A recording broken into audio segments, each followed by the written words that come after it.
आप सबको मेरा नमस्कार। आज मैं जो आपको कहानी सुनाने जा रहा हूँ वो एक बिजनेसमैन की और गांव के लोगों की है। आप सबसे मेरा निवेदन है कि आप कहानी को सब्सक्राइब और लाइक ज़रूर किया करें। अगर आप ऐसा नहीं करते हैं तो YouTube इस कहानी को आगे प्रमोट नहीं करता। एक बार की बात है, एक बार एक गांव में एक बिजनेसमैन आया।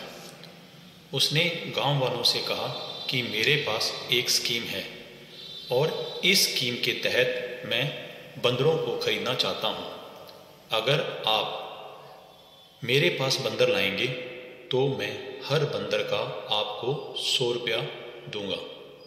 गांव वाले खेती बाड़ी का काम में लगे हुए थे, लेकिन उन्होंने सोचा कि यह काम बुरा तो नहीं है। सभी बंदरों को ढूंढने में जुट गए। कोई 2 बंदर पकड़ कर लाया, कोई 3 बंदर पकड़ कर लाया, कोई 5 बंदर पकड़ कर लाया और कोई 10 बंदर पकड़ कर लाया। बंदरों के हिसाब से उस बिजनेसमैन ने उनको पेमेंट दे दिया।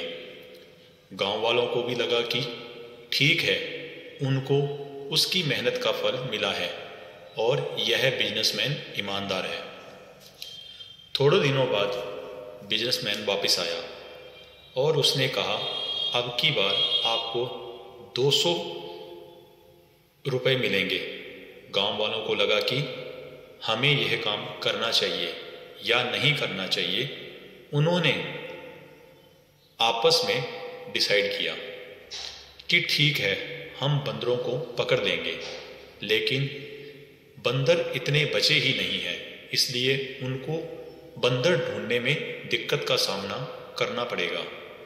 इस बार बंदरों की संख्या बहुत कम थी। आसपास के गांव में भी बंदर विलुप्त हो रहे थे, लेकिन फिर भी गांव वालों ने मेहनत की और जिसको सफलता हाथ लगी उसको पैसा मिल गया। अब की बार उस बिजनेसमैन ने गांव वालों से कहा कि अगर आप बंदर पकड़ कर लाएंगे तो आपको 500 रुपये मिलेंगे। एक बार गांव वालों को शक हुआ कि आसपास गांव में बंदर नहीं है। अब हम बंदर कहाँ से पकड़ कर लाएंगे? तो सभी गांव वालों ने डिसाइड किया कि अब आगे से हम हमारी खेती का काम करते रहेंगे, हम इस बिजनेसमैन के चक्कर में नहीं पड़ेंगे। अब कुछ दिनों बाद बिजनेसमैन वापस आया। उसी गांव में उसने कहा कि अगर आप मुझे बंदर देते हैं तो मैं आपको 1000 रुपये दूंगा। गांव वालों को भरोसा तो था कि यह दे सकता है, क्योंकि पहले भी उसने अपने को 100 रुपये और फिर 200 रुपये दिए हैं। उन्होंने कहा कि लेकिन आसपास बंदर नहीं हैं, इसीलिए हम कहाँ से बंदरों को लाएं। बिजनेसमैन यह बात कहकर चला गया,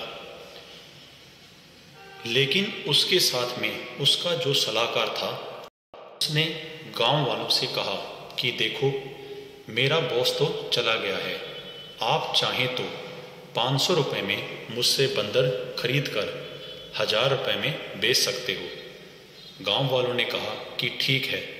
500 में गांव वालों ने बंदर ले लिए और अपनी मेहनत के पैसे उसको दे दिए, जबकि वह बिजनेसमैन तो उस सलाहकार को सिखा कर गया था। सलाहकार ने सारे पैसे इकट्ठे किए और बिजनेसमैन को दे दिए।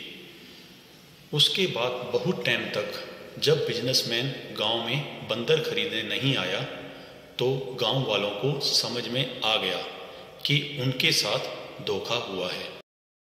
पूरे गांव में बंदर ही बंदर थे, उनके पास पैसा नहीं था।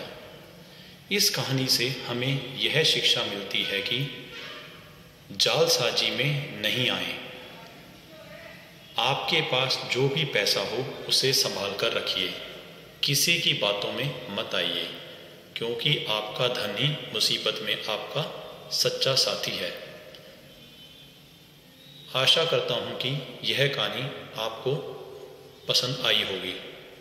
अगर आपको यह कहानी पसंद आई है तो इसे लाइक और सब्सक्राइब करें।